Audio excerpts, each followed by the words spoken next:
Billionaire asked a woman who lost her baby to feed his newborn, and knew she was his childhood love. Before we begin, drop a comment telling us which city you're watching from, and once the story ends, don't forget to rate it from 0 to 10. Oh, and make sure to follow our channel for more stories like this. Now sit back and enjoy every detail. The fluorescent lights of St. Mary's Hospital cast harsh shadows across Lucian Thorne's face as he paced the sterile corridor. At 39, he was accustomed to boardrooms where his word was law, to five-star hotels where every detail bent to his will. But here, in this maze of white walls and antiseptic smells, he was just another man, stripped of all control. His Armani suit, usually immaculate, was wrinkled from 3 sleepless days. His dark hair, normally styled to perfection, fell across his forehead in disheveled waves. The emerald eyes that had charmed investors and intimidated competitors now held nothing but raw desperation. "Mr. Thorne?" Dr. Williams approached with measured steps, his expression carefully neutral. "We need to discuss your son's feeding situation." Lucian's jaw tightened. His son, the word still felt foreign on his tongue, weighted with both fierce love and devastating loss. 3 days ago, he'd been preparing for fatherhood with his wife Isabella. 3 days ago, he'd believed in happy endings. Now Isabella was gone, and their premature son fought for every breath in the NICU. "What kind of discussion?" Lucian's voice was hoarse from exhaustion and grief. "Your son is stable, but he needs breast milk to develop properly. Formula isn't giving him the antibodies he needs for his immune system. We need to find a wet nurse, and we need to find one soon." The clinical term felt like a slap. A wet nurse, as if his son were some medieval prince requiring a village woman's services. But if that's what it took. "Cost isn't an issue," Lucian said immediately. "Whatever you need, the best available." Dr. Williams nodded. "I'll contact our social services department. They work with mothers who've recently given birth and might be willing to help. Sometimes women who've lost their own children find comfort in helping other babies." The words hung in the air like a prayer and a curse combined. Lucian stared through the NICU window at the tiny figure connected to machines that beeped and hummed with artificial life. His son's miniature chest rose and fell with mechanical precision, but Lucian could see the fragility in every shallow breath. "How long do we have?" he asked. "Days, not weeks. His current weight is concerning, and his immune system needs the support that only breast milk can provide." Lucian closed his eyes, feeling the weight of another person's life in his hands. In business, he made million-dollar decisions without blinking. But this was his child's survival hanging in the balance, dependent on finding a stranger willing to share the most intimate act of motherhood. "There's something else," Dr. Williams continued gently. "The woman would need to spend significant time here. Newborns feed every 2 to 3 hours. She'd essentially be living at the hospital for the next few weeks. I'll cover all expenses: hotel, meals, compensation." "Whatever she needs. It's not about money, Mr. Thorne. It's about finding someone who's physically and emotionally capable of this commitment.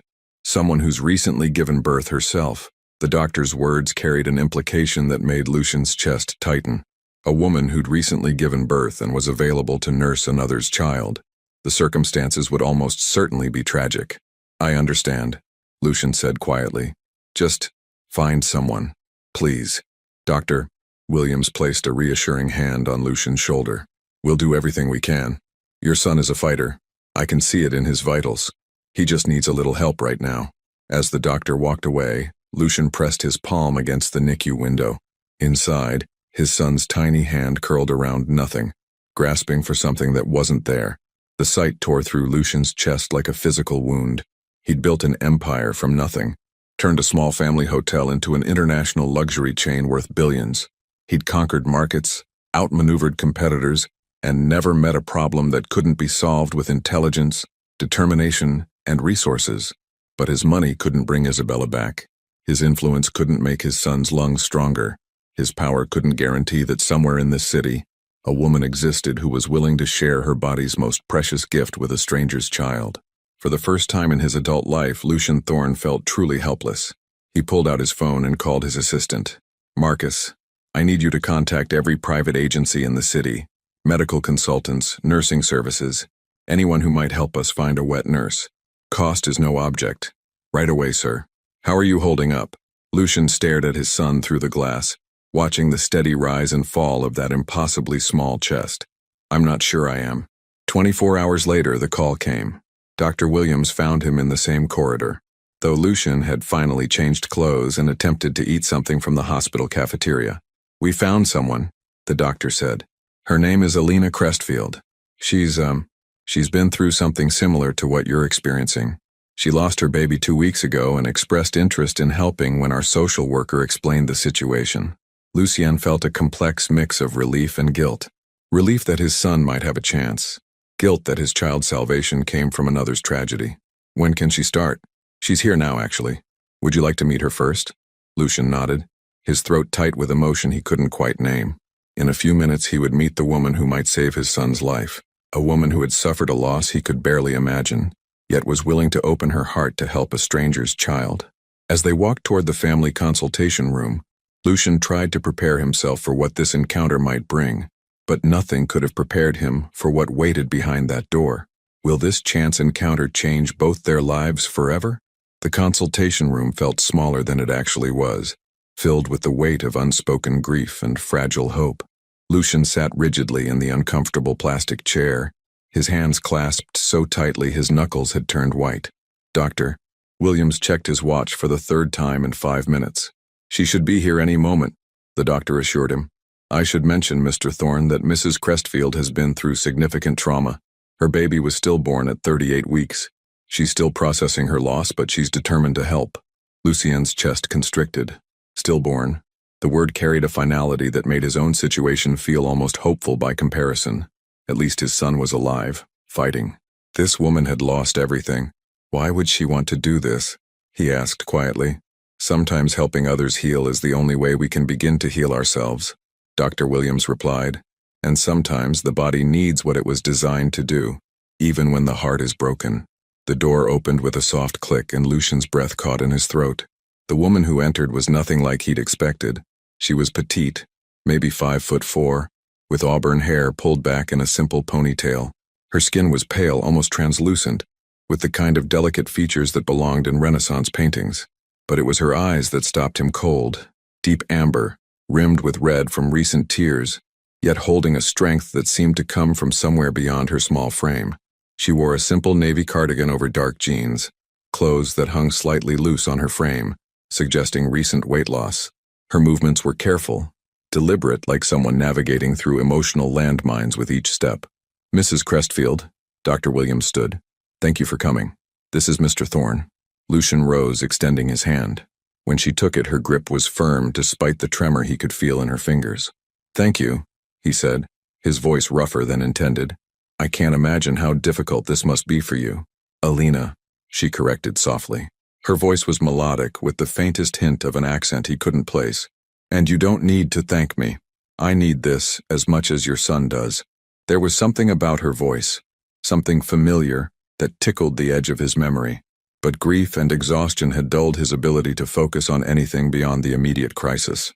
They sat down, Dr. Williams taking the lead. Alina has reviewed your son's medical records. She understands the commitment involved and is prepared to begin immediately if you both agree to move forward. What do you need from me? Lucien asked, looking directly at Alina. She met his gaze steadily. Honesty. About your expectations. About the timeline, about everything. This isn't just a transaction, Mr. Thorne. I'll be intimately involved in your son's life for weeks, maybe months. We need to establish trust. Her directness surprised him. In his business world, everyone danced around truth with corporate speak and diplomatic language. But Alina spoke with the clarity of someone who had already lost what mattered most and had nothing left to protect except her own integrity. I expect nothing except that you help my son survive, Lucien said. The timeline is however long it takes. And as for everything else, he paused, struggling with unfamiliar vulnerability. I'm terrified. I've never felt this helpless in my life.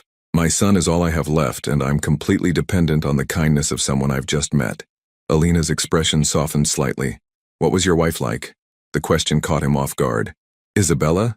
She was warm, always laughing. She could light up any room just by walking into it. She wanted this baby so much, planned every detail of his nursery, read every parenting book she could find. His voice cracked. She would have been an amazing mother. She still is, Alina said quietly. Through you. Through what you're willing to do for your son. Something in her tone and the way she emphasized certain words tugged at his memory again. But the moment passed as Dr. Williams cleared his throat. If you're both comfortable proceeding, we can begin with the first feeding this afternoon. Alina, you'll need to stay close to the hospital for the foreseeable future. Mr. Thorne has arranged for accommodations. Actually, Alina interrupted, I'd prefer to stay at the hospital. There's a fold-out chair in the family room that will work fine. I want to be available whenever he needs me. Lucian frowned. That's not necessary. I've reserved a suite at the Grandview. It's only 10 minutes away. I appreciate the offer, but no. Her tone was polite but firm. I need to be here. Please understand, Mr. Thorne. This isn't about convenience or comfort for me. This is about giving your son the best possible care, which means being available every 2 hours, day and night. He studied her face, seeing something he recognized from his own mirror, the desperate need for purpose in the face of overwhelming loss.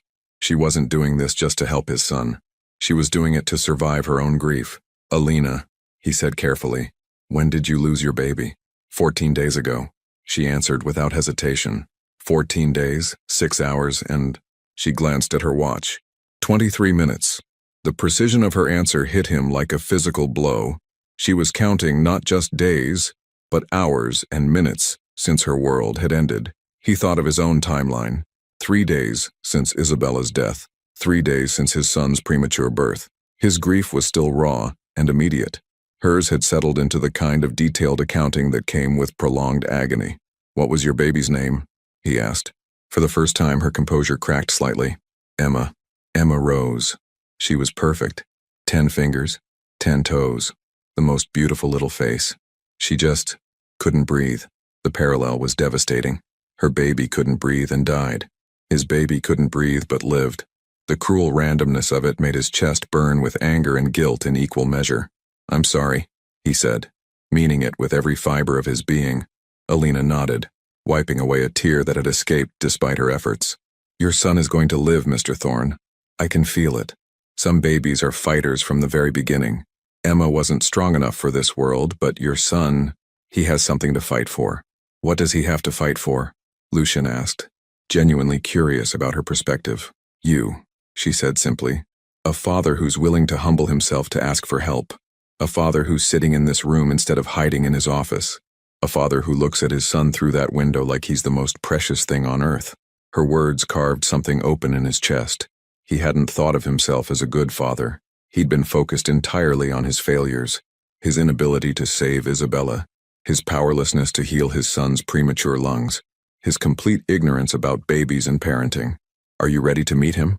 Alina asked, standing. Your son? The way she said your son carried a reverence that made Lucian's throat tight. She wasn't just offering to feed his child. She was offering to love him, at least for as long as he needed her. As they walked toward the NICU, Lucian felt the first stirring of something that might eventually become hope. This woman, this stranger who had suffered an unimaginable loss, was willing to pour her grief into healing. She was willing to give his son what her own child had never needed. But as they approached the NICU doors, Lucien couldn't shake the feeling that there was more to Alina Cressfield than tragic circumstance and generous spirit. Something about her felt like a half-remembered dream, a melody he'd heard long ago, but couldn't quite recall. He was about to discover just how right he was. The NICU hummed with quiet efficiency, a symphony of monitors and ventilators that had become the soundtrack to Lucian's new reality. Nurses moved with practiced grace between the rows of incubators, each containing someone's miracle or heartbreak. Lucian led Alina to the far corner where his son's incubator sat beneath a warming lamp. The baby looked impossibly small against the white blankets, his chest rising and falling with the assistance of a nasal cannula that delivered supplemental oxygen. Tiny sensors dotted his translucent skin, connected to machines that tracked every vital sign. He's beautiful, Alina whispered, her voice filled with genuine wonder. She pressed her palms against the incubator's plastic walls, studying the miniature features with the intensity of someone memorizing every detail. Look at those eyelashes. And his little fingers, they're so perfect. Lucian found himself seeing his son through her eyes for the first time, not as a collection of medical concerns and statistical probabilities, but as a tiny person with his own distinct characteristics. The baby's hair was dark like his own, but fine and wispy. His nose was small and slightly upturned, reminiscent of Isabella's profile in their wedding photos. He doesn't have a name yet, Lucian admitted. Isabella and I had a list, but I couldn't decide. It felt wrong to choose without her. Alina nodded thoughtfully. Names have power. He'll tell you what his name is when he's ready. Nurse Patricia approached with a gentle smile. She was a veteran NICU nurse in her 50s, with silver-streaked hair and hands that had guided countless families through their darkest and brightest moments. Are we ready for his feeding? He's been fussing a bit. I think he knows something good is coming. Alina's entire demeanor shifted. The grief that had shadowed her features since she'd entered the hospital was replaced by something Lucien could only describe as purpose. She washed her hands with meticulous care, dried them with the sanitizer, and settled into the rocking chair beside the incubator. Can you hold him? She asked Nurse Patricia. I'd like to see how he responds before we try the feeding. Patricia carefully lifted the baby from his incubator, managing the tangle of tubes and wires with practiced expertise. The moment the infant was cradled in her arms, he began to root instinctively, his tiny mouth opening and closing as he searched for nourishment. He knows, Alina said softly. His body remembers what it needs. She took the baby with movements so natural, so instinctive, that Lucien felt his chest tighten with emotion. This was what Isabella should have been doing. This should have been their moment of joy, not this complicated arrangement born from mutual tragedy. But as Alina adjusted the baby's position and began to nurse him, something extraordinary happened. The tension that had been present in her face since she'd entered the hospital began to ease. Her shoulders relaxed, her breathing deepened, and then, as the baby latched successfully and began to feed with eager determination, Alina smiled. It wasn't a polite smile or a professional gesture of reassurance. It was pure, unguarded joy, the kind of smile that transformed someone's entire face and made you forget, for just a moment, that the world could be a place of suffering. The smile started at the corners of her mouth, spreading upward until it reached her amber eyes, making them sparkle with warmth and light. Her head tilted slightly as she gazed down at the baby, and she murmured something too soft for Lucien to hear. And in that moment, 28 years collapsed into nothing. The hospital room faded away. The beeping monitors became distant. The smell of antiseptic was replaced by the scent of summer grass and childhood adventures. He was 11 years old again, sitting by the old oak tree in Riverside Park, watching a little girl with auburn pigtails and amber eyes as she carefully bandaged an injured sparrow's wing. She'd looked up at him with that same radiant smile when the bird had finally taken flight, her whole face glowing with quiet triumph. "Allie," he whispered, so quietly he wasn't sure he'd spoken aloud, but she heard him. Her head snapped up, the smile faltering as she met his gaze. For a moment, neither of them moved. The baby continued to nurse contentedly, oblivious to the earthquake happening in the adult world above him. "Luke," her voice was barely a breath, filled with disbelief and recognition and 28 years of wondering. "Alina Westbrook," he said, using her maiden name like a key that unlocked a door he'd thought was permanently sealed. "I can't believe, how is this possible?" Tears spilled down her cheeks, but she was careful not to disturb the baby. "You recognize me? After all this time?" "Your smile," he said, moving closer to the chair. "It's exactly the same. God, Allie, I've thought about that smile for 28 years.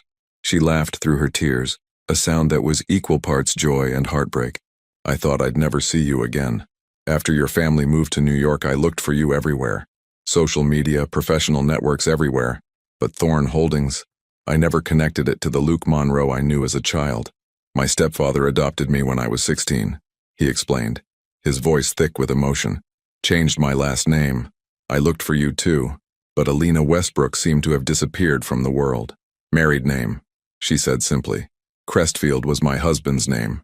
I kept it after the divorce because I was tired of changing who I was for other people." The weight of lost years settled between them. Lucien remembered the last day he'd seen her. They were both 13, standing on her front porch while his parents loaded a moving truck. He'd promised to write every day, to find a way to visit, to never forget her.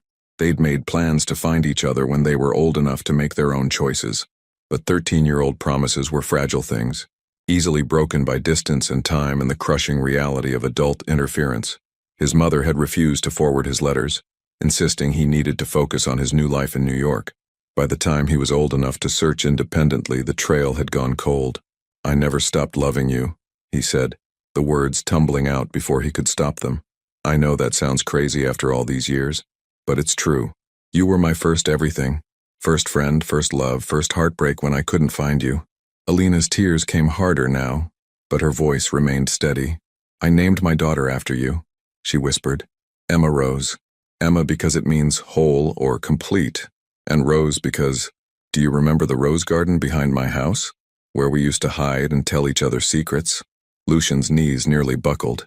She'd named her baby, the baby she'd lost, after their childhood memories. The tragedy of it was almost unbearable. Allie, he said, reaching out to touch her hand. I'm so sorry about Emma. I'm so incredibly sorry. She would have loved this, Alina said, looking down at the baby in her arms. Helping another baby grow strong. She would have wanted this. The baby finished feeding and Alina carefully adjusted him, supporting his head as she moved him to her shoulder for burping. The movement was so natural, so maternal, that Lucien could see exactly what kind of mother she would have been. What happens now? He asked quietly. I mean, with us, with this situation. Alina met his eyes over the baby's head. I don't know, she admitted. This is all so overwhelming, finding you again under these circumstances. I need time to process everything. Of course, I can't believe you're here, that after all these years when I needed help the most, the universe brought me you. Maybe Emma guided me here, Alina said softly. Maybe she knew your son needed someone who understood what it meant to love a child completely, even if you can't keep them forever. As if on cue, the baby let out a small burp and settled more comfortably against Alina's shoulder. His color already looked better, his breathing more relaxed. The first feeding had been a complete success, but for Lucien, the true miracle wasn't just that his son was getting the nourishment he needed. It was that the woman providing it was the same person he'd been searching for, consciously or unconsciously, for most of his adult life. As Alina prepared to put the baby back in his incubator, Lucien realized that nothing would ever be the same. His son's survival was no longer the only thing hanging in the balance. The return of his childhood love under these impossible circumstances had changed everything. The question now was whether they could find a way forward that honored both their shared past and their complicated present. 3 weeks had passed since that life-changing moment of recognition, and the NICU had become their shared world. The baby, whom they'd finally named Oliver after Lucien's grandfather, was thriving under Alina's dedicated care. His weight had increased steadily, his breathing had strengthened, and the doctors spoke optimistically about his discharge in another few weeks. But the growing health of Oliver seemed inversely related to the emotional distance that had developed between Lucien and Alina. They maintained a careful politeness, a professional courtesy that felt almost cruel given their history. They discussed feeding schedules and medical updates. They coordinated their time at the hospital with the precision of business associates. They were unfailingly considerate of each other's needs and space. What they didn't do was acknowledge the 11-year-old boy and 7-year-old girl who had sworn eternal friendship under a summer sky, who had been separated when they were 13. Alina had thrown herself into caring for Oliver with the devotion of a mother, arriving every morning at 7 and staying until late evening. She'd established routines, learned his preferences, could soothe his cries with a gentleness that made Lucien's chest ache with gratitude, and something deeper he refused to name. You don't have to stay so late, he told her one evening as she prepared for Oliver's 9 o'clock feeding. The NICU was quieter at night, dimly lit and peaceful. Most of the other families had gone home to dinner and normal lives. I want to, she replied, settling into the rocking chair that had become hers by unspoken agreement. His nighttime feedings are important for establishing his circadian rhythms. She spoke with the authority of someone who'd researched every aspect of infant care, though Lucien suspected her knowledge came from preparing for Emma, rather than caring for Oliver. Every piece of information she shared felt like a gift from the daughter she'd lost to the son who was thriving. Alina, he said carefully, using her full name as he'd been doing since their reunion. We need to talk about practical matters. When Oliver comes home in a few weeks, what's your plan? She focused on adjusting Oliver's position, not meeting his eyes. I'll continue nursing him for as long as he needs it. The doctor recommended at least 6 months for optimal immunity development. That's not what I meant, and you know it. Then what did you mean? Her tone was neutral, professional, but Lucien caught the slight tightness around her eyes that had always appeared when she was trying not to cry. Even as children, Allie had been determined not to let others see her tears. I meant, where will you live? What will you do for work? How do we navigate this situation given our history? Alina finally looked at him. her amber eyes steady, but guarded. "Our history is exactly why we need to keep this simple, Luke. You're grieving your wife. I'm grieving my daughter. Oliver needs care and I can provide it. Everything else is just complication we can't afford right now." The way she said his childhood nickname felt like a door closing. She wasn't rejecting their past exactly, but she was making it clear that their past couldn't be their present. "You're right," he said, though the words felt like swallowing glass. "But that doesn't answer the practical questions. I've been thinking about the penthouse apartment. The top floor has been vacant since I've been using it for storage. We could set it up as a separate living space for you. Complete privacy, your own entrance, but close enough that you could care for Oliver around the clock." Alina was quiet for so long that Lucian wondered if she was going to respond at all. Oliver had fallen asleep in her arms, his tiny face peaceful and content. "That's very generous," she said finally. "But I think it would be better if I found my own place nearby. Maybe something within walking distance." "Alina, be practical.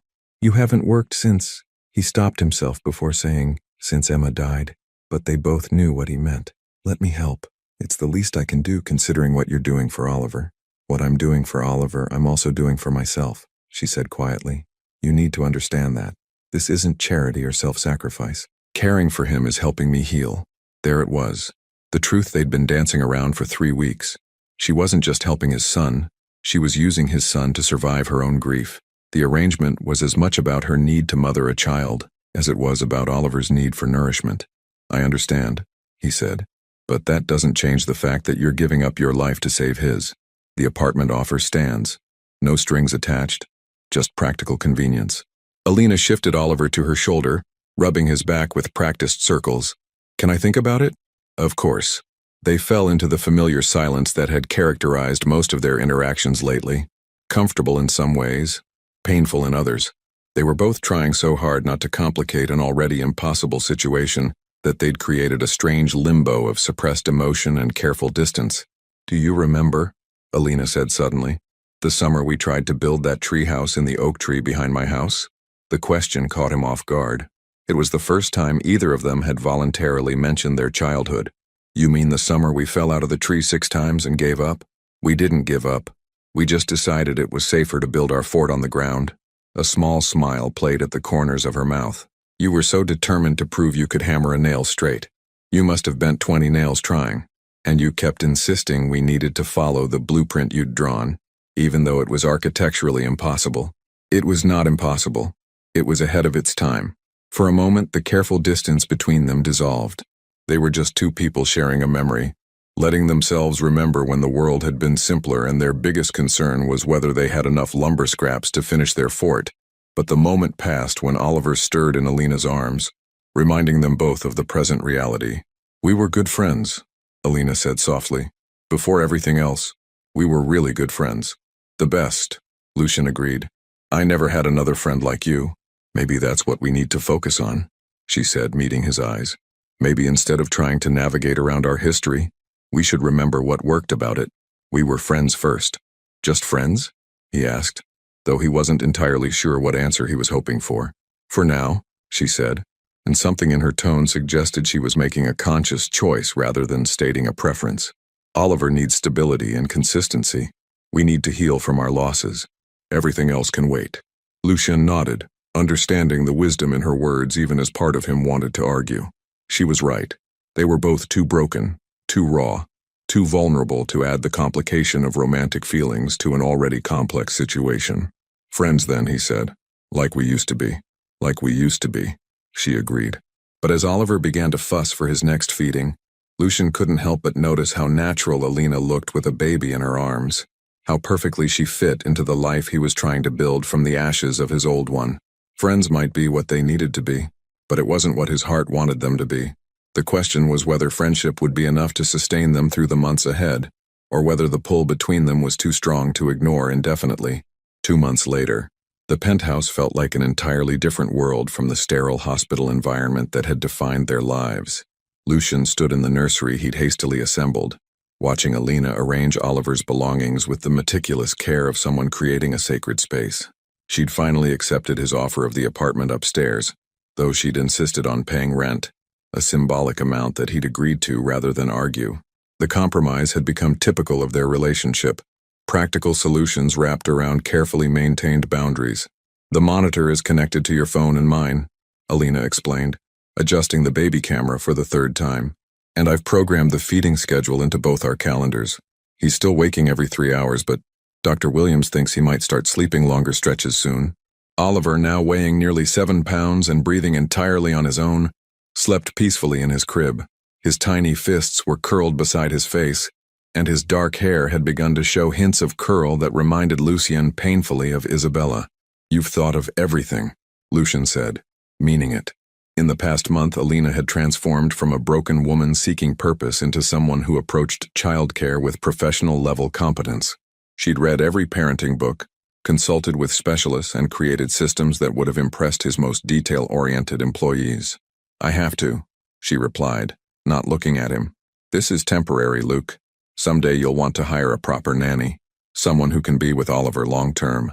I need to make sure he's established in healthy routines before that transition." The word temporary hit him like a physical blow. Over the past 2 months, he'd begun to imagine a different future, one where Alina wasn't just Oliver's nurse but a permanent part of their lives. But she'd been consistent in framing her role as transitional, healing for both herself and Oliver, until they were both strong enough to move forward separately. "What if I don't want a nanny?" he asked carefully. "What if I want you to stay?" Alina finally turned to face him, her amber eyes reflecting a sadness that had become familiar. "Luke, we've talked about this.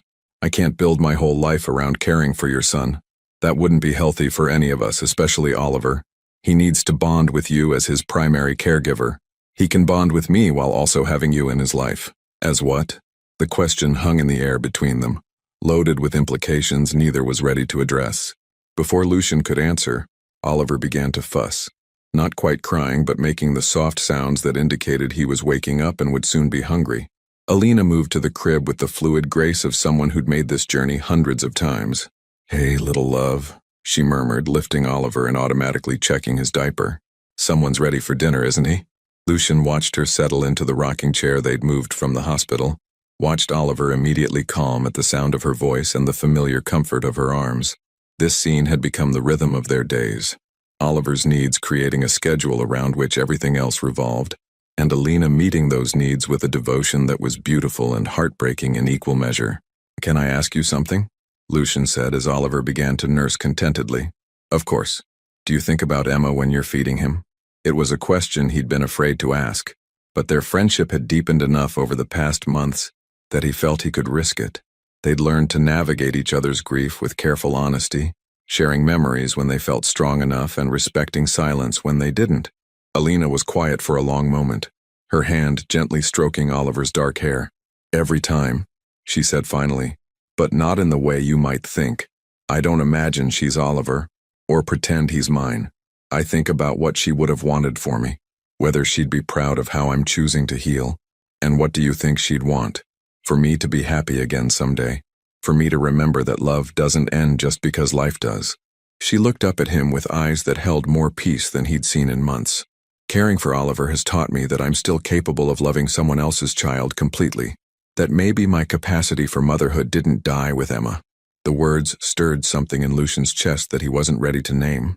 Over the past months, he'd watched Alina pour her maternal instincts into Oliver's care, but he'd also watched her begin to reclaim pieces of herself that had been buried in grief. She laughed more easily now.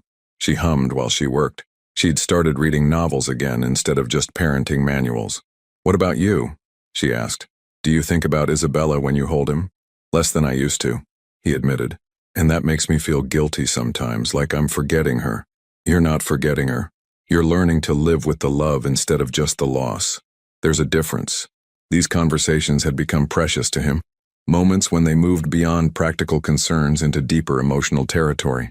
They were becoming friends again, but friends who'd both been fundamentally changed by grief and parenthood. "I have something to tell you," Alina said as Oliver finished feeding. "I got a call from my old employer yesterday. There's an opening for a pediatric nurse practitioner at Children's Hospital. They want me to interview."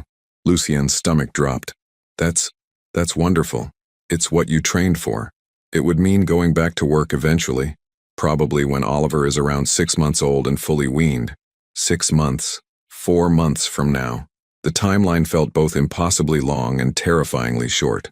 Are you interested? I think I am, she said slowly. For the first time since Emma died, I can imagine having a life beyond just surviving each day. That feels important. Lucien nodded, trying to keep his expression neutral even as everything in him wanted to argue. He wanted to tell her that she already had a life here, with them, that Oliver needed her, that he needed her. But those weren't the words of a friend, and friendship was all they'd agreed to offer each other. You should interview, he said. Even if you're not sure yet, it's good to explore your options. Thank you for understanding. But as Oliver settled into sleep and Alina prepared to return to her apartment upstairs, Lucien realized he didn't understand at all. He didn't understand how she could contemplate leaving when they'd built something so precious together. He didn't understand how she could look at Oliver, and at him, and see a temporary arrangement rather than the beginning of something permanent. Most of all, he didn't understand how much longer he could pretend that friendship was enough, when what he really wanted was to ask her to stay forever. As Alina kissed Oliver's forehead and whispered her usual good night, "Sweet dreams, little love. Mama Alina will see you in a few hours." Lucien felt something shift inside his chest. She called herself Mama Alina. Not just Alina, not just his nurse, but Mama Alina. Maybe he wasn't the only one struggling with the boundaries they'd so carefully constructed. 6 weeks later, Lucien found himself pacing the marble floors of his penthouse like a caged animal. Alina had left 3 hours ago for her interview at Children's Hospital, taking with her a confidence he hadn't seen since before Emma's death. She'd worn a navy blazer that brought out the amber in her eyes, her hair pulled back in a professional chignon that made her look every inch the accomplished pediatric nurse she'd once been. Oliver, now 4.5 months old and thriving, had been fussy all morning without Alina's familiar presence. Even though Lucien had become competent at basic childcare over the past months, Oliver clearly preferred Alina's touch, her voice, her intuitive understanding of his needs. "She'll be back soon, buddy," Lucien murmured, bouncing Oliver gently as he continued his circuits around the living room. "Mama Alina always comes back." The words slipped out without conscious thought, but they stopped him cold. When had he started thinking of her as Mama Alina too? When had her temporary role in their lives started feeling like the most natural thing in the world? His phone buzzed with a text from Marcus, his assistant, reminding him about the board meeting he was supposed to attend that afternoon. Lucien stared at the message, realizing he'd completely forgotten about it. 6 months ago, missing a board meeting would have been unthinkable. His company, his empire, had been the center of his universe. Now all he could think about was whether Alina was impressing the interview panel, whether she was remembering to mention her specialized training in neonatal care, whether she was already mentally preparing to leave them. The front door opened with the soft click that had become the most welcome sound in his day. Oliver immediately perked up, his fussy crying turning to excited babbling. "Someone missed me," Alina called out, her voice carrying a lightness that made Lucien's chest tight with complicated emotions. She appeared in the living room still wearing the blazer, but her hair had come loose from its pins, and her cheeks were flushed with what looked like excitement.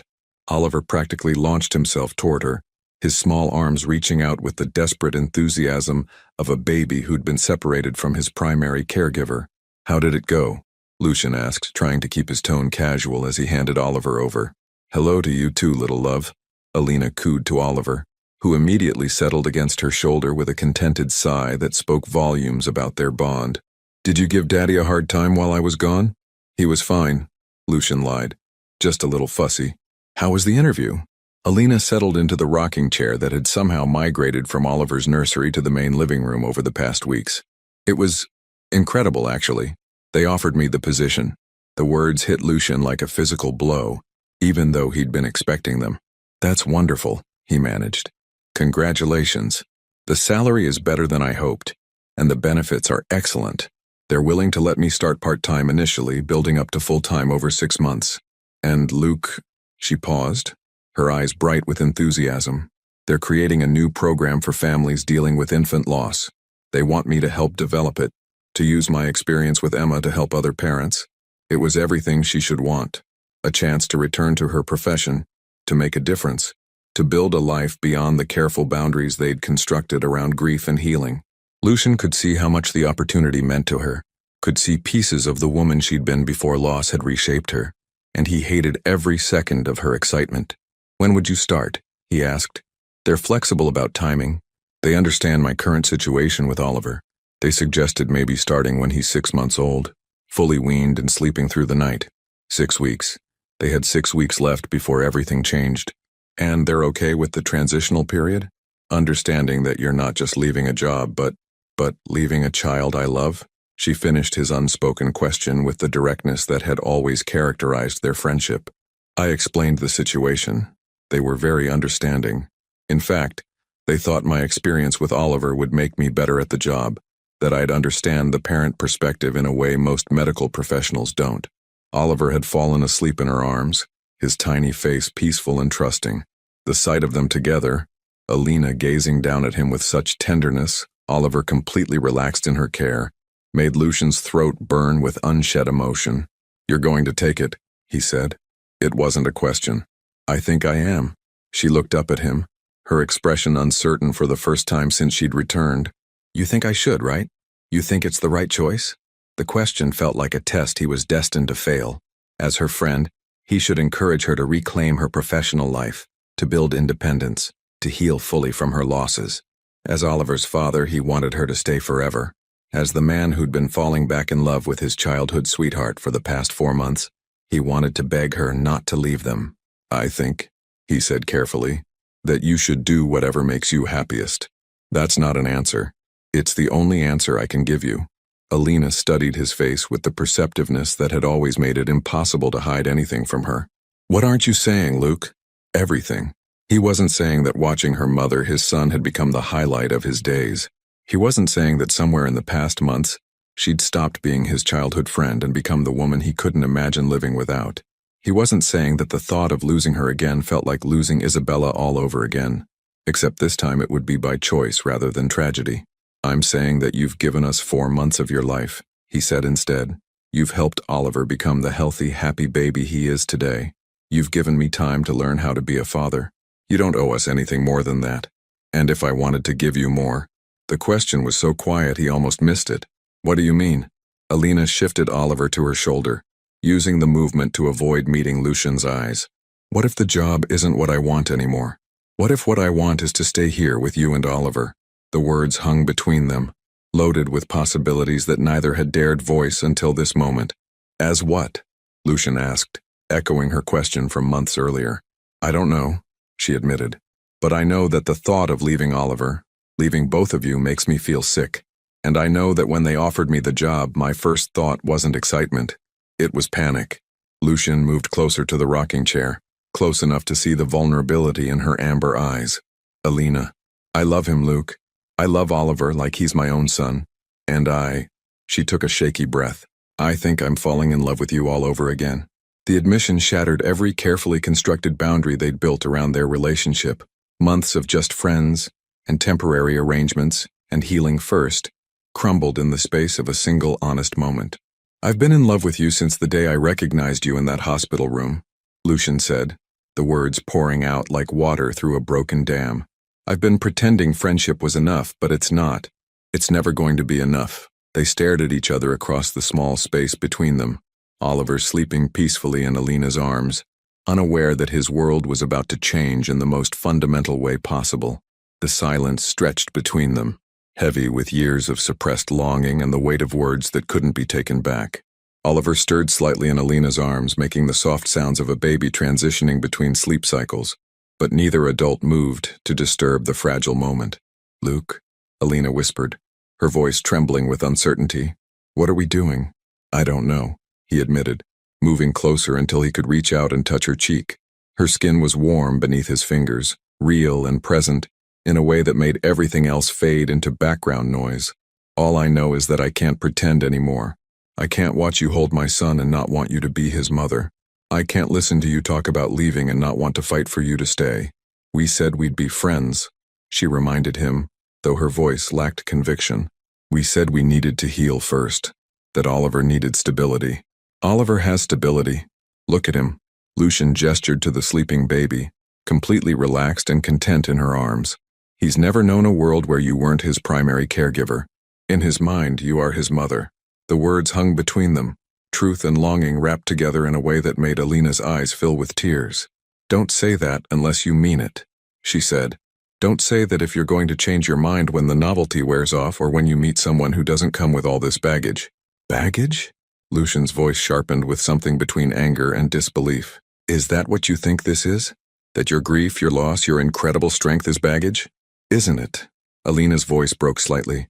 I'm a woman who lost her baby, who's been living in your spare apartment, caring for your son because I need it as much as he does. I don't have a job, I don't have my own place, I don't have anything to offer you except the ability to love your child. You don't have anything to offer me? Lucian repeated, incredulous. Alina, you saved my son's life. You taught me how to be a father. You brought laughter back into a house that had known nothing but grief. You're offering me everything I never knew I wanted and everything I never thought I could have again. Oliver made a small sound of distress, responding to the emotional tension in the room even in his sleep. Alina automatically adjusted her hold on him, rocking slightly to soothe him back into deeper sleep. The movement was so instinctive, so maternal, that Lucian felt his chest tighten with overwhelming love for both of them. I turned down the job, Alina said suddenly, her voice barely above a whisper. What? I called them back while you were in the shower earlier. I told them I couldn't accept the position. Lucian stared at her, processing the implications of her words. Because of what you just told me? Because you want to stay?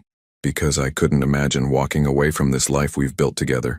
Because when I think about my future, I can't picture it without you and Oliver in it. She looked up at him, her amber eyes bright with unshed tears. Because I realized that what we have here isn't temporary or transitional. It's home. The word hit Lucian like a revelation. Home. Not the penthouse with its expensive furniture and panoramic views, but this. Alina in the rocking chair with Oliver in her arms, late-night feedings, and shared laughter and the quiet contentment of a family created from loss and healing. I love you, he said, the words coming out rougher than he intended. I love you, and I love watching you love my son, and I want us to be a family, a real family. Even though we're both broken, she asked. Especially because we're both broken. We know what it means to lose everything. We know how precious this is. Alina carefully stood, still holding Oliver, and moved to place him in the portable bassinet they kept in the living room for moments like this. The baby settled without waking, one tiny fist curled near his face, completely secure in his small world. When she turned back to face Lucian, there were tears streaming down her cheeks, but her expression held a hope he hadn't seen since before Emma's death. I'm scared, she admitted. I'm scared that if we try this and it doesn't work, I'll lose both of you, I'll lose Oliver. And I'm scared that if we don't try, I'll spend the rest of my life wondering what we could have been. Lucian reached for her hands, threading their fingers together. But I'm more scared of letting you walk away again. We can't go back to being children, Luke. We can't pretend the last 28 years didn't happen, or that we don't both carry scars from losing the people we loved most. I don't want to go back, he said firmly. I want to go forward. With you, with Oliver, with whatever family we can build together. Alina searched his face, looking for something. Doubt, hesitation, the kind of uncertainty that might mean he'd change his mind when the emotional intensity of the moment faded. But all she saw was the same steady determination that had characterized the boy she'd fallen in love with at 7 years old, now tempered by the wisdom and strength of a man who'd survived unimaginable loss. Okay, she whispered. Okay, yes, let's try. The space between them disappeared as Lucian pulled her into his arms, holding her close enough to feel her heartbeat against his chest. She fit against him perfectly, as if the years and pain and separation had been nothing more than a long detour, bringing them back to where they'd always belonged. I love you too, she murmured against his shoulder. I love you, and I love Oliver, and I want to spend every day for the rest of my life showing you both how much. When Lucian pulled back to look at her face, he saw the woman she'd been at 7, brave and fierce and full of love, merged seamlessly with the woman she'd become through loss and healing. He saw his future in her amber eyes, saw the family they could create together, saw the possibility of happiness he'd thought was lost forever. Their first kiss was gentle, tentative, weighted with 28 years of separation and 4 months of careful friendship. But as Alina's arms wound around his neck and he deepened the kiss, it became something more urgent, a claiming, a promise, a declaration that they were done pretending to be anything less than what they'd always been to each other. When they finally broke apart, both breathing hard, Oliver chose that moment to wake with a soft cry that quickly escalated into full-fledged hunger demands. Someone has perfect timing, Alina laughed, wiping away tears she didn't remember shedding. Just like his parents, Lucian said. and then stopped, realizing what he'd said. I mean, parents, Alina repeated softly, testing the word. I like the sound of that. As she lifted Oliver and settled into the rocking chair for his evening feeding, Lucian watched his son latch immediately, watched Alina's face soften into the expression of complete contentment that had become so familiar. This was his family, imperfect, born from tragedy, built on second chances and stubborn love. But as Alina began to hum softly to Oliver, the same lullaby she'd sung to him every night for months, Lucian felt a shadow of unease creep into his perfect moment. They'd crossed a line tonight that they couldn't uncross. They'd committed to trying to build something real together. The question now was whether the world would let them keep what they'd found, or whether the past had one more cruel twist waiting to destroy their fragile happiness. 3 weeks had passed since that life-changing evening, and Lucian had never been happier.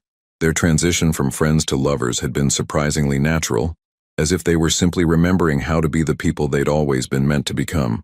Alina had moved her belongings from the upstairs apartment into his master suite, and Oliver's nursery had been relocated closer to their bedroom. They moved through their days with the easy rhythm of a family that had been together for years rather than months. Morning feedings while coffee brewed, shared laughter over Oliver's increasingly animated expressions, quiet evenings planning their future together. Lucian had even started working from home more often, delegating responsibilities he'd never trusted to anyone else. For the first time in his adult life, his business empire felt less important than the small, perfect world he'd built within his penthouse walls. I have something for you, he said one evening after Oliver had settled into his longest stretch of sleep. They were curled together on the couch, Alina's head on his shoulder, both of them savoring the peaceful quiet that had become precious. More something? She teased, gesturing to the fresh flowers he'd had delivered that morning, the professional massage therapist he'd booked for her that afternoon, the endless small gestures that had characterized his courtship over the past weeks. This is different, he said, reaching into his jacket pocket. His fingers closed around the small velvet box he'd been carrying for 3 days, waiting for the right moment.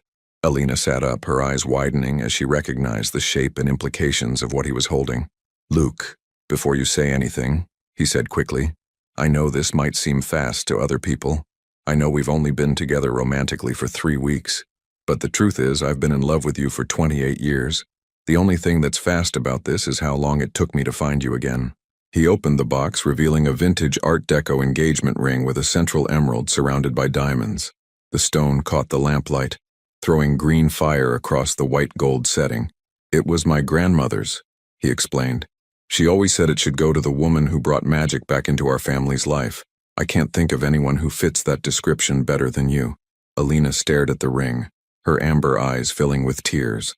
It's beautiful, she whispered. But Luke, are you sure? Are you absolutely sure this is what you want? I want to marry you, he said simply. I want to adopt Oliver legally so he's yours in every way that matters. I want to give you more children if you want them, or be content with just Oliver if you don't. I want to spend every day for the rest of my life proving that second chances can be better than first ones.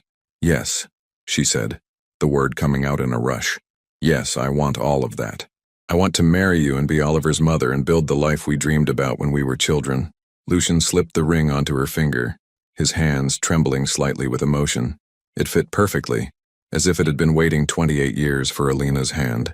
They kissed with the desperate happiness of people who'd found their way back to each other against impossible odds. When they broke apart, both laughing and crying simultaneously, Oliver chose that moment to wake with a soft cry that quickly escalated. I'll get him, Alina said, practically bouncing with excitement. I can't wait to tell him he's getting married parents. As she hurried toward the nursery, Lucien stared at his phone, realizing he should call someone, share this news with someone who mattered. But the list of people who truly understood what this meant was surprisingly short. His parents were dead. Isabella's family had cut contact after her death, and his business associates were just that. Associates, not friends. His phone rang before he could decide who to call first. The number was unfamiliar, but something about it nagged at his memory. Lucian Thorne, he answered. Luke? Oh my God, I can't believe I finally found you. The voice hit him like a physical blow. Female, familiar, carrying an excitement that made his stomach clench with sudden dread. Who is this? He asked, though part of him already knew. It's Sophia. Sophia Chen. Well, it's Sophia Morrison now, but you knew me as Sophia Chen. From Madison Prep? We dated senior year? Lucian's blood turned cold. Sophia Chen, the girl he'd dated for 8 months during his final year of high school, the relationship that had ended when she'd moved to California for college, the girl who'd called him 3 weeks into their freshman year to tell him she was pregnant, then called back 2 weeks later to say she'd miscarried. Except now, 21 years later, she was calling him with an excitement that suggested something very different had happened. "Sophia," he said carefully, "it's been a long time. How did you get this number?" "I've been looking for you for months," she said, her words tumbling over each other. "Ever since Daniel turned 21 and started asking questions about his father. Luke, we need to talk. In person. There's something I should have told you years ago." Daniel. The name hit him like a sledgehammer to the chest. "What are you talking about?" "I didn't miscarry, Luke. I was 18 and scared, and my parents threatened to disown me if I didn't handle the situation. They sent me to live with my aunt in Portland until after the baby was born. I gave him up for adoption to a wonderful family, but..." Her voice broke slightly. "But he's been looking for his biological parents, and he found me 6 months ago. He wants to meet you." The world tilted sideways. Lucien gripped the phone so hard his knuckles turned white, his mind racing through the implications of what she was telling him. "You're saying I have a son," he said slowly. "A 21-year-old son that you've kept secret for 21 years. I know how this sounds, I know you must be angry, but I was so young and my parents..." "Where are you?" he interrupted. "We're here, in New York. Daniel and I flew in this morning. We're staying at the Marriott near Central Park. Luke, he looks just like you. Same eyes, same stubborn chin. There's no doubt he's yours." From the nursery, Lucian could hear Alina's soft voice as she soothed Oliver back to sleep, could hear her humming the lullaby that had become the soundtrack to their evenings. She was wearing his ring, planning their future, completely unaware that their perfect world was about to be shattered by a secret that predated everything they'd built together. "I need time to process this," he said. "Of course. But Luke? Daniel's a good kid. He's smart and funny and he just wants to know where he comes from. He's not looking for money or anything like that. He just wants to meet his father." After Lucian hung up, he sat in stunned silence, staring at the phone as if it might provide answers to questions he didn't even know how to ask. How do you tell the woman you just proposed to that you have a secret child? How do you explain that while you were building a life with her and Oliver, there was another son, a son who was legally an adult, waiting to meet him? "He went right back to sleep," Alina said, returning from the nursery with a glow of contentment that made Lucien's chest ache. "I think he approves of our engagement." He was smiling in his sleep. She curled back up beside him, holding out her hand to admire the ring in the lamplight. "I keep thinking I'm going to wake up and this will all be a dream," she said happily, "that I'll be back in that hospital room, still broken, still alone." "Alina," Lucien started, then stopped. How could he destroy her happiness with news that would change everything? How could he tell her that the family they just committed to building was about to become infinitely more complicated? "What's wrong?" she asked, picking up on his tension with the intuition that had always connected them. "You look like you've seen a ghost." In a way, he had. The ghost of choices made 21 years ago, consequences he'd never known existed, a past that refused to stay buried. "We need to talk," he said quietly. The happiness faded from Alina's face, replaced by the kind of wariness that came from experience with life-changing phone calls and unexpected revelations. "About what?" she asked, though her tone suggested she already knew that whatever he was about to tell her would change everything. The silence stretched between them like a chasm. Alina sat frozen on the couch, her left hand still extended where she'd been admiring the engagement ring that now felt heavy as lead on her finger. Lucien's expression had transformed from joy to anguish in the space of a single phone call, and she could feel her world beginning to tilt off its axis. "Just tell me," she said quietly. "Whatever it is, just say it." Lucian ran his hands through his hair. A gesture she'd learned meant he was struggling to find words for something impossible. "I just got a call from someone I knew in high school. Sophia Chen. We dated for a few months senior year." "Okay," Alina said carefully, though something in his tone made her stomach clench with dread. "When we both left for college, she called me about 3 weeks in, said she was pregnant." Lucian's voice was hollow, distant, as if he were recounting someone else's story. "Then 2 weeks later, she called back and said she'd miscarried. I was 18, Alina. I was devastated, but also relieved. We were kids. I had no idea how to be a father." Alina felt the blood draining from her face. She didn't miscarry, did she? No. The word came out like a confession. She had the baby, a son. She gave him up for adoption and never told me. His name is Daniel and he's 18 years old and he wants to meet me. The engagement ring suddenly felt like it was burning her finger. Alina stared down at it, this symbol of their future that had been placed on her hand less than 30 minutes ago, and felt everything she'd believed about their life together crumble into dust. 18, she repeated numbly. You have an 18-year-old son. I didn't know, Lucian said desperately. Alina, I swear to you I had no idea. If I'd known, everything would have been different. I would have. You would have what? The question came out sharper than she intended. Married her? Raised him? Built the life with them that you just proposed building with me? I don't know, he admitted, and his honesty felt like another blow. Maybe. Probably. I don't know what I would have done, but I would have tried to do the right thing. Alina stood abruptly, pacing to the window that overlooked the city lights. Somewhere out there, in a hotel room, was a young man who was Lucian's firstborn son. A young man who had the right to know his father, to be part of whatever family Lucian built. Where are they now? She asked. Hotel near Central Park. Sophia said Daniel looks just like me. Same eyes, same. He trailed off, realizing how his words must sound to her. Same everything that Oliver doesn't have, Alina finished. Because Oliver isn't really yours, is he? Not biologically. He's Isabella's husband's son, and I'm just the woman who's been nursing him. That's not true, Lucian said fiercely, rising to face her. Oliver is my son in every way that matters. Biology doesn't change that. And you're not just anything. You're the woman I love, the woman I want to marry, the woman I want to build a life with. But there's another woman's son who has a legal claim to that life, Alina said, her voice breaking. There's an 18-year-old who's been looking for his father, who probably has questions and needs and expectations that I can't compete with. You're not competing with him. This isn't about competition. Alina laughed bitterly. Isn't it? Lucian, look at this from my perspective. I fell in love with you again partly because of how you loved Oliver, how you were willing to do anything to save him. But Oliver isn't your biological child, and I'm not his biological mother. We're both substitutes for what you really lost. You're not a substitute for anyone, Lucian said, crossing to her. You're the woman I've loved since I was 11 years old. Daniel's existence doesn't change that. It changes everything. The words exploded out of her with more force than she intended. It changes the story we've been telling ourselves about second chances and destined love. Maybe the reason you never found the right woman to marry, the right woman to have children with, is because your heart always knew there was already someone out there, a son you needed to find. That's not what this is. Then what is it? Alina demanded. Because from where I'm standing, it looks like the universe is telling us that we were deluding ourselves, that this perfect little family we built was never meant to be permanent. From the nursery, Oliver began to cry. Not his hungry cry or his sleepy fussing, but the distressed wail of a baby who could sense tension even through walls. Alina moved toward the sound automatically, but Lucian caught her arm. Don't, he said.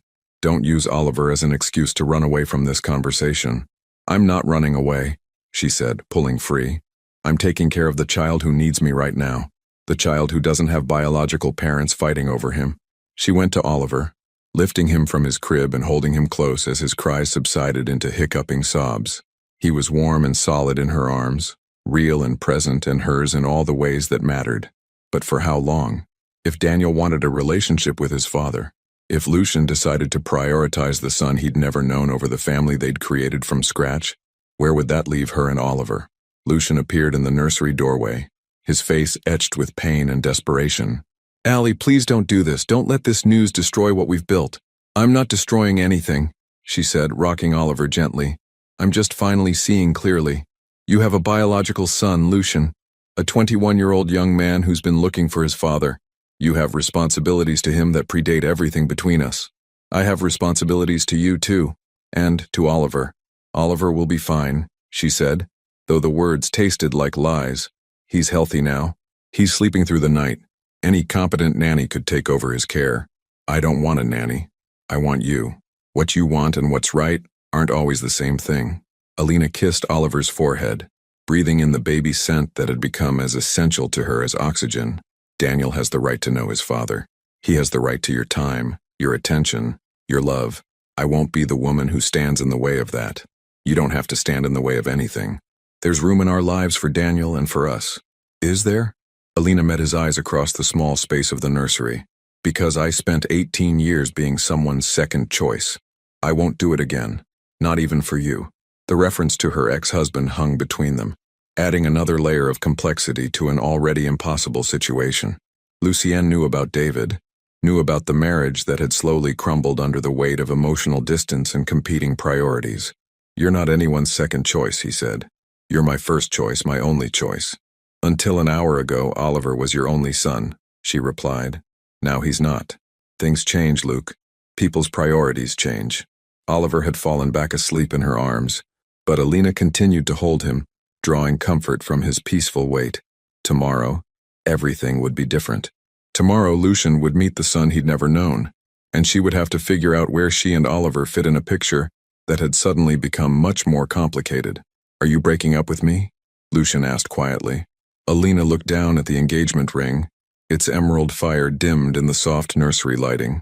I'm giving you space to figure out what you really want, what you really need, without the pressure of managing my feelings or protecting what we've built here. I don't need space, I know what I want. You think you know, she corrected. But you haven't met him yet. You haven't looked at your biological son and seen your own features reflected back at you. You haven't heard his voice, or learned his dreams, or discovered what kind of man he's become without you. She carefully placed Oliver back in his crib, her movements automatic, despite the chaos in her heart. When you do meet him, she continued, you might realize that this makeshift family we created was just a placeholder for something you were always meant to have. And what if you're wrong? Lucian asked. What if I meet Daniel and still want exactly what we have here?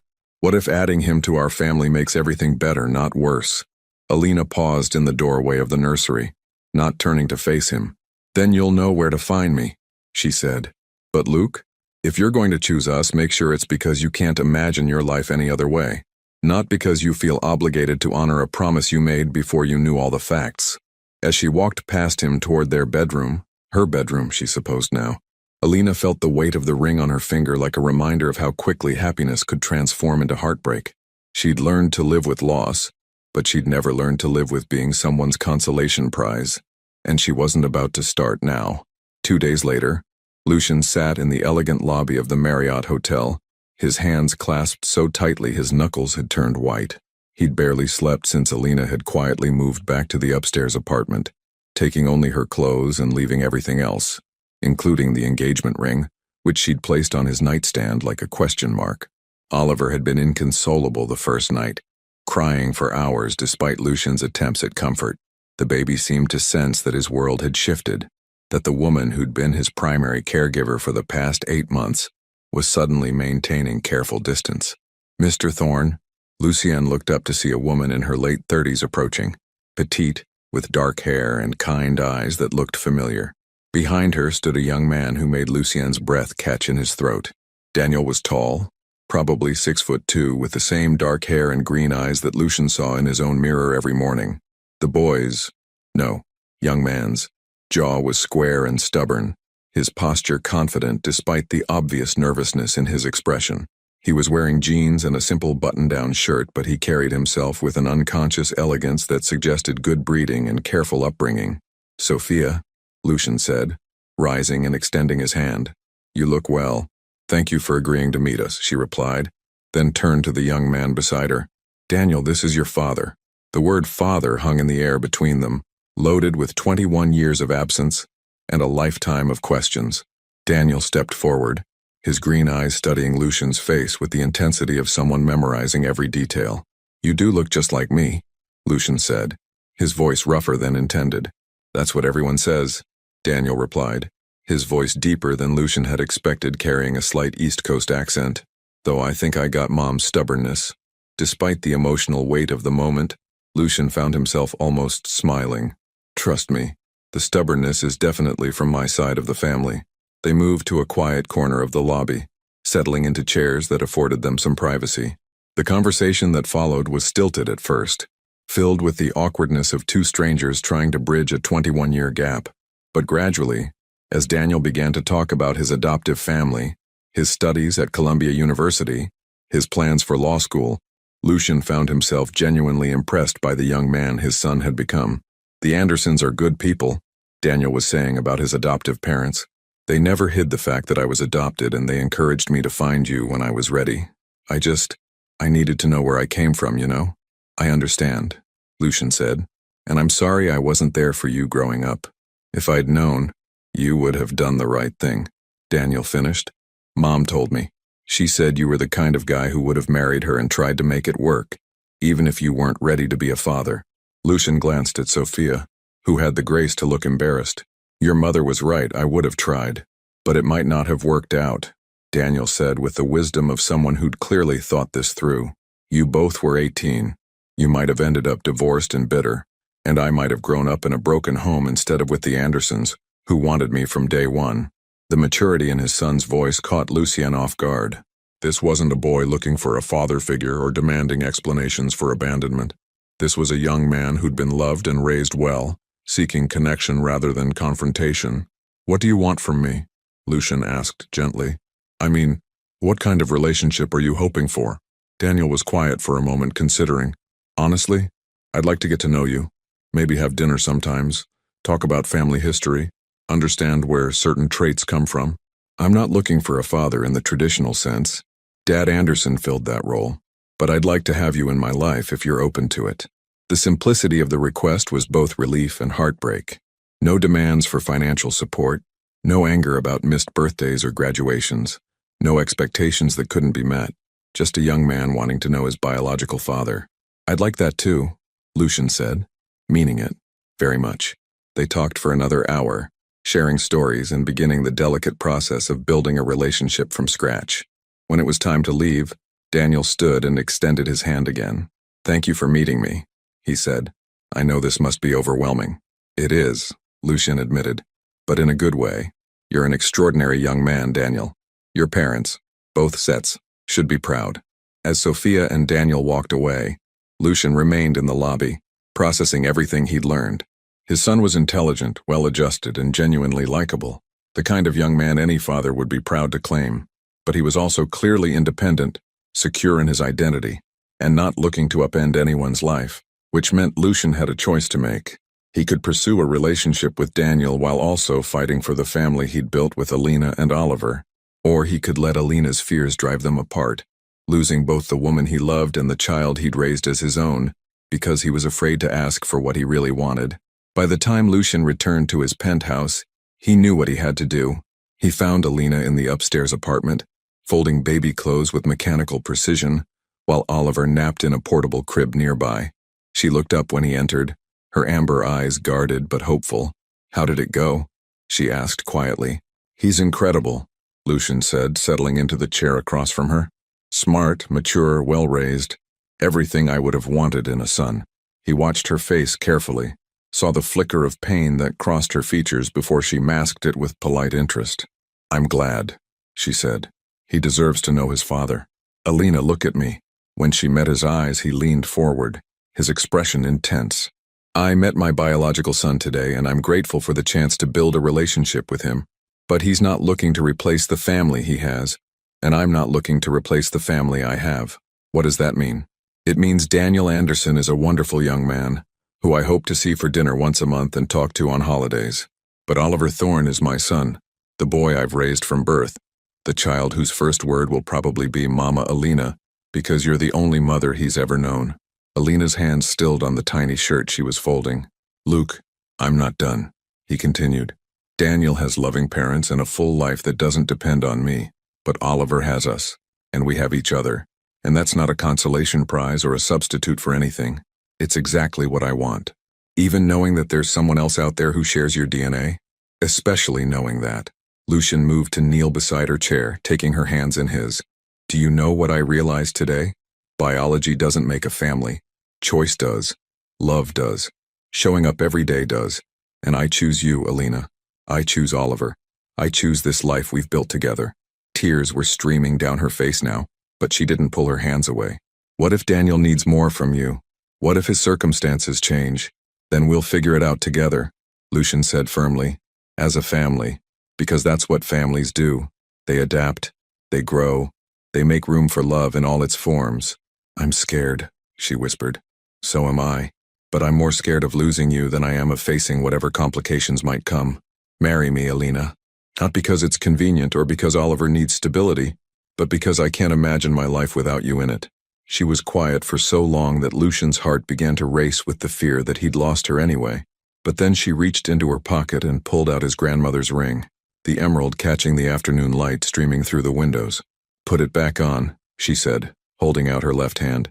"Put it back on, and promise me we'll face whatever comes next together." As Lucian slipped the ring onto her finger for the second time, he felt something settle into place in his chest, a certainty that had nothing to do with biology or obligation, and everything to do with choice. "Together," he promised, sealing it with a kiss that tasted like second chances and stubborn love. From his crib, Oliver stirred and made the soft sounds that meant he was waking up hungry. But for the first time in days, both his parents were there to answer his call. 5 years later, the autumn sunlight streamed through the floor-to-ceiling windows of the Thorne family home in the Hamptons, casting golden rectangles across the hardwood floors, where toys were scattered in the organized chaos that comes with raising young children. Alina stood in the kitchen, her hair now shorter and touched with honey highlights, wearing a cream sweater that complemented the engagement ring she'd never removed again. 5 years. 5 years since that terrifying night when everything had almost fallen apart, and sometimes Alina still marveled at how wrong her fears had been. "Mama, Oliver won't share the blocks," came an indignant voice from the living room. Alina smiled, wiping her hands on a dish towel as she went to mediate the dispute between her 3-year-old daughter Emma Rose and her now 6-year-old son Oliver, whose dark curls were getting more unruly by the day. "Oliver, sweetheart, what do we say about sharing?" she asked, settling onto the floor between her children. "That Emma's too little to build proper towers anyway?"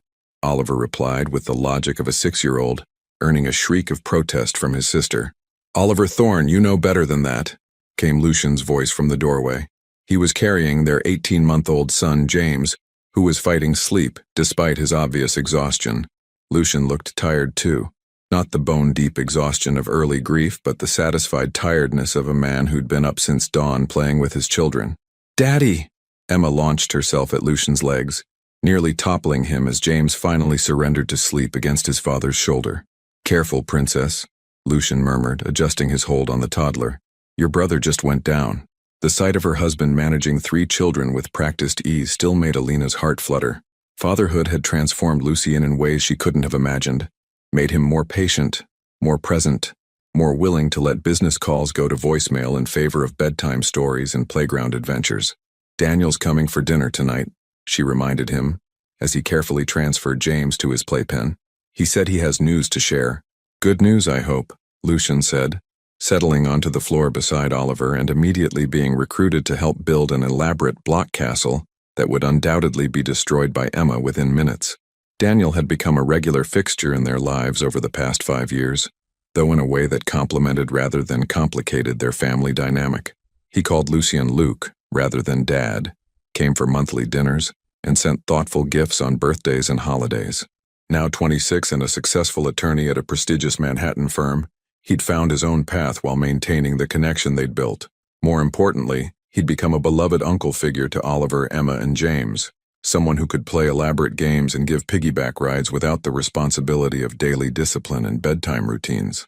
"He's probably going to tell us he's finally proposing to Rebecca," Alina said, referring to the brilliant pediatric surgeon Daniel had been dating for 2 years. "I saw the way he was looking at engagement rings when we went shopping last month." "About time," Lucian replied, helping Oliver place a particularly precarious block on top of their tower. "Though I'm not sure Rebecca knows what she's getting into, marrying into this family. This wonderful, chaotic, perfect family," Alina corrected, settling onto the floor beside him and automatically pulling Emma onto her lap. It was true. Their life was wonderfully chaotic. Between Oliver's soccer games and Emma's dance classes, James's unpredictable nap schedule and Daniel's monthly visits, the quiet, grief-stricken penthouse of 5 years ago felt like a different lifetime. They'd moved to the Hamptons house 2 years ago, when city life with 3 small children had become more overwhelming than romantic. Lucian commuted to the city 3 days a week now, working from home the other 2 days, and prioritizing family time in ways that would have shocked his younger, work-obsessed self. "Mama," Emma said, settling more comfortably in Alina's lap, "tell me the story about when you and Daddy were little." It was Emma's favorite bedtime story, the tale of the little boy and little girl who were best friends, lost each other, and found each other again when they both needed it most. Alina had adapted it for young ears, focusing on the friendship and adventure, rather than the grief and loss that had brought them back together. Well, Alina began, once upon a time there was a little boy named Luke who lived next door to a little girl named Allie. As she told the familiar story, Lucian watched his wife and daughter with the kind of contentment that had snuck up on him gradually over the years. He'd expected happiness to feel more dramatic, more like the intense emotion of their early romance. Instead, it felt like this: quiet moments on autumn afternoons, the sound of children's laughter, the easy intimacy of a woman who knew all his stories and loved him anyway. "And they lived happily ever after?" Emma prompted, even though she knew how the story ended. "They lived lovingly ever after," Alina corrected gently, a phrase she'd started using when Emma had asked why stories always ended with happiness instead of love. "Because sometimes life is sad or scary or difficult, but if you have love, you can get through anything." "Like when James was sick last month?" Oliver asked, referring to a bout of pneumonia that had terrified them all.